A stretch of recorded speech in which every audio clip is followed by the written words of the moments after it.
Telugu Desam party పరంగా మేము స్పందించాలి కాబట్టి, ఎందుకంటే మేమేమి ఇన్వెస్టిగేషన్ చేయట్లా, తెలుగుదేశం పార్టీ ఏమి ఇన్వెస్టిగేషన్ చేయట్లా, చేస్తున్నది గవర్నమెంట్. గవర్నమెంట్లో ఉన్న సబ్ కలెక్టర్ గారు, జాయింట్ కలెక్టర్ గారు, కలెక్టర్ గారి ఆధ్వర్యంలో మీ మీద ఇన్వెస్టిగేషన్ జరుగుతుంది, ఎంక్వైరీ జరుగుతున్నాయి. తెలుగుదేశం పార్టీ తరఫున మేము స్పందించాలి కాబట్టి మా రూరల్ అధ్యక్షుడు గన్నె సుబ్బనరసయ్య నాయుడు మిమ్మల్ని రాజీనామా చేయమని కోరడం తప్ప అడిగాం. దాని మీద రకరకాల కామెంట్లు, మిమ్మల్ని తిరగనీయం, రాజంపేటలో ఖర్చులు కారుణ్యాలను లేపుతాం, మేము ఏమైనా చేస్తాం, మీకు అక్కలుస్తామని కొంతమంది ఆయన చుట్టూరు ఉన్న బ్రోకర్ గాడు మహాన్యాయం.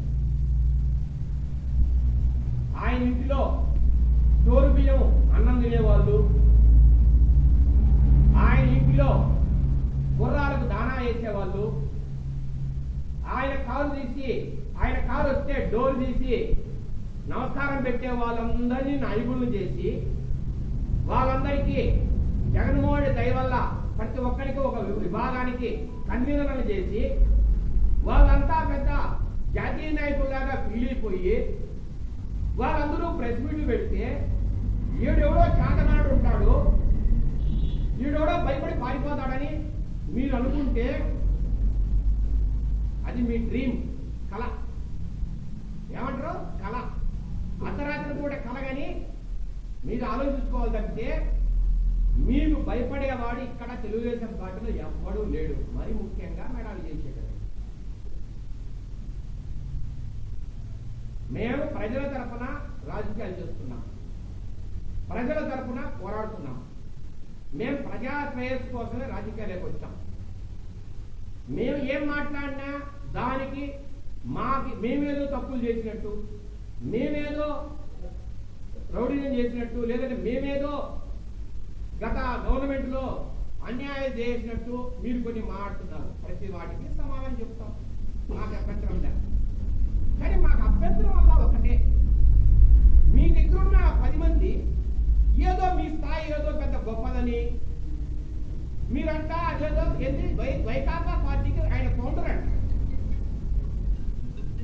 ఆకేపాటి అమర్నాథ్ రెడ్డి వైకాపా పార్టీ స్థాపించిన అంట. కొంతమంది ఇంతకుముందు డగ్గా బదాయిస్తూ ఉన్నారు వైసీపీ గవర్నమెంట్ లో, కొంతమంది ఆయన చుట్టూ ఉన్న బ్రోకర్లు.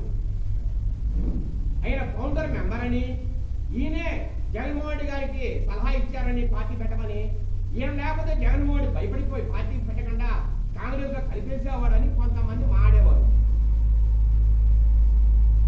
మీరేదో పెద్ద జాతీయ స్థాయి నాయకులని, నెలకొకసారి ఒక బాలేసి గౌతమ్ బుద్ధుడిని ఒకసారి, వివేకానందుడిని ఒకసారి, మీరేదో అందరికి అభయస్థాలు ఇచ్చేవారని మీ స్థాయిని ఎక్కడికో తీసుకెళ్లి, కొంతమంది ఫీలింగ్ ఏంటంటే రాయపేటలో జగన్మోహన్ కన్నా మా సారే గొప్పడు అనే వాళ్ళు కూడా కొంతమంది ఫీల్ అవుతారు.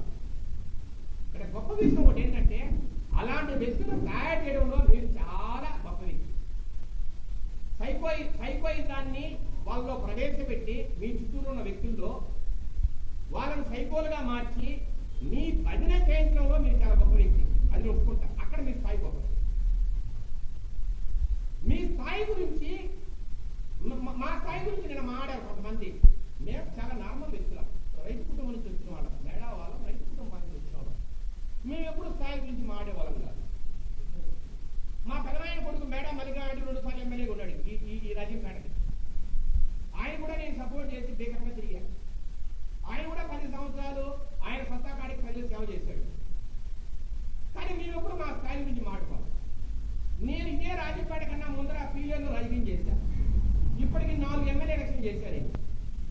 ఈయన బాస్, అమర్నాథ్ రెడ్డి బాస్ అని ఫీల్ అయ్యే పెద్దిరెడ్డి రామచంద్రారెడ్డి ఎదుర్కొన్నాను నేను పీలేరులో. 2009 ఎలక్షన్లో కావచ్చు, అంతకుముందు 2006 జడ్పీటీసీ ఎలక్షన్లో కావచ్చు, పెద్దిరెడ్డి రామచంద్రారెడ్డి ఎదుర్కొనే చరిత్ర మేడా విజయశేఖర రెడ్డి. నీ చరిత్రతో కూడా నేను చెప్తాను. రెండవది, మా కుటుంబము చాలా సున్నితమైన కుటుంబము, చాలా సర్దుబాటు పోయే కుటుంబం. మేమేమిటో గలాటాలకు పోయేవాళ్ళం. మేడం మల్లికార్జునుడిగా కావచ్చు, నేను కావచ్చు, మేము గలాటాలకు పోయి ఓనండి వాళ్ళని ఇబ్బంది పెట్టేవాళ్ళం.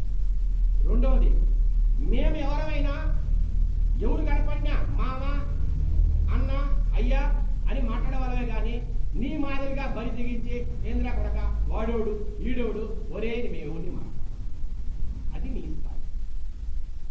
మా స్థాయి ఇది. నేను రైతు రెండవది మా మాజీ మార్కెటింగ్ యార్డ్ చైర్మన్ చెమట్టి సురేష్ రాజు మీ మీద ఒక శ్వేతపత్రాన్ని పెట్టాడు. అది మీకు చదివారో లేదో, చదివి నాకు సంబంధం లేదు నేను సైలెంట్గా ఉంటారేమో మీ ఊళ్ళో, దాని మీద కొంత స్పందించారు. దాంట్లో మీరు ఎంత గొప్ప వ్యక్తులో మీ స్థాయి ఏందో ఆయన బాగా రాశాడు. నా నోటితో నేను చెప్తే మీరు ఆత్మహత్య చేసుకోవాలి. మీరు ఏమేమి పనులు చేశారు,